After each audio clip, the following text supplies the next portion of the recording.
Now is that blue or what? Yeah, very blue. See it outside. You just kind of sprinkle some stuff on, then you take a Bic lighter and heat it, voila. make it flow. That looks beautiful.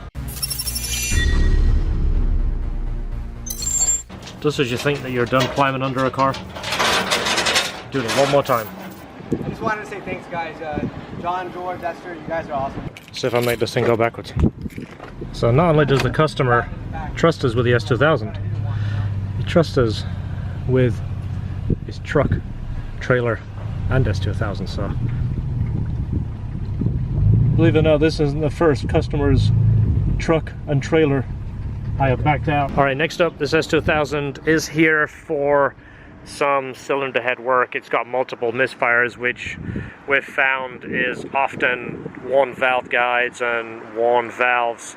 Also, it's got a lot of oil leaks. So, pulling this apart, kind of give you a quick preview earlier. Do you love the black silicone everywhere? Well, it usually tells us someone's been in here trying to fix some of the oil leaks. And believe it or not, this is not the way to do it. There she drips. All right, so this car has all of the misfire codes, which is misfire number 1, misfire 2, misfire 3, misfire 4, and multiple misfire in all cylinders, which, so everything looks good here. Cylinders are in good shape. A little bit of debris on there, and it's usually from misfire. So they will be brought up to TDC and clean them.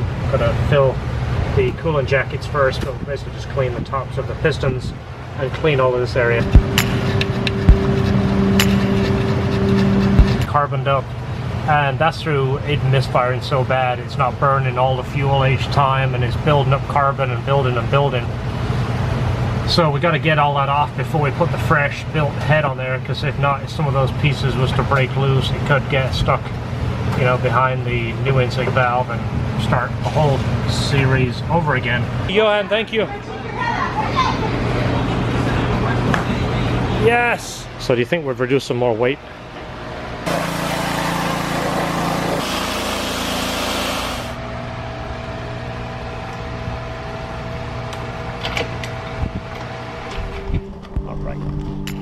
Take a look. Can you get it? Alright, we'll find a plate. Does that stay? Yeah, I'm thinking of it here. If the hood doesn't touch this, let's take a look. We'll try and find a spot.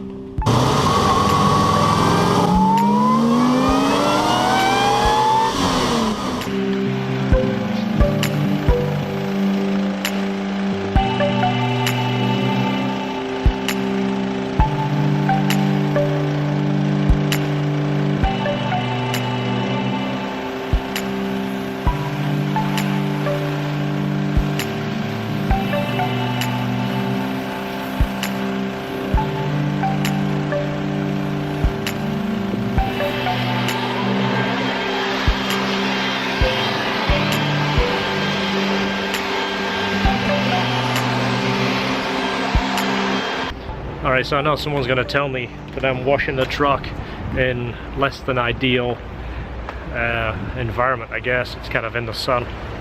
6:30. Pretty much the only time I've had a chance to wash it. And blowing it off, I pretty much got all the water spots off. I don't really see any. I did manage to fire the end of the pressure washer bit right in the door.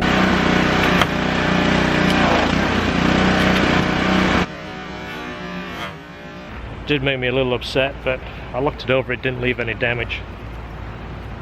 So I guess I'm lucky there. Because that just, really? I always double check that that sucker is pushed in and locked in. Let me show you.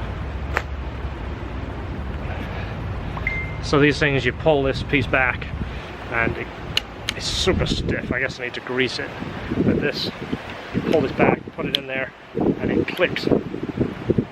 Well, the 25-degree end, I managed to lose that because I pushed it in, pressed the button, fired off about 2,000 feet in the air, never did find it. So now we're stuck to the single and the 40-degree, and like I say, I just managed to fire that off into the door. So I gotta be extra cautious. I think what I gotta do is put some WD-40 on this, make sure that that clipped back into place. So anyway, it's the only time I have to wash the truck. And I mean, look at it, it looks fantastic. I love this truck.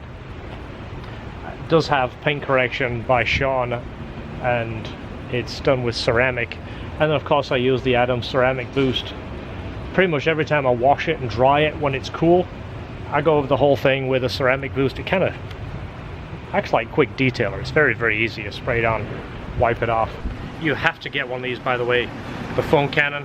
Go on adams.com, they sell this, but they tell you to put so much water in and the rest soap. Well, we just put the simple marks on the side, make it easy for us. Put water in here, soap up to here, works like a champ.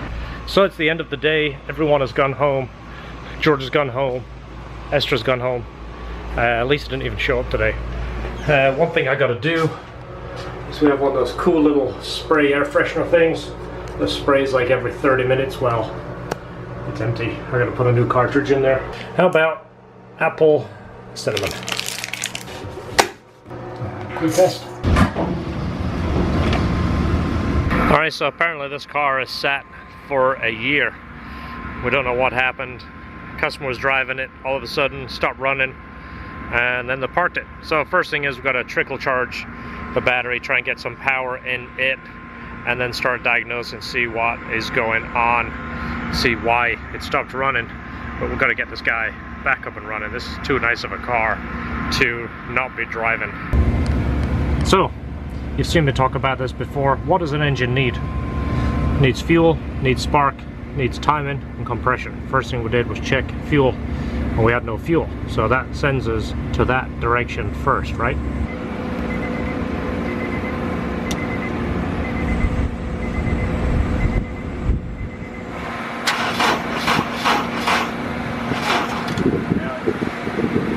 Battery's dead.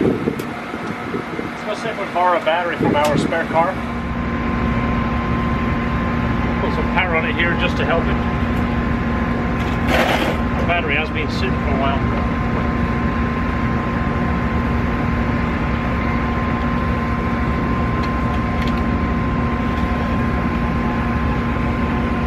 All right, hit it. Yes! This car has been sitting for you, I think he said 9 months. We got it running in about 1 hour. Actually less than an hour. About an hour.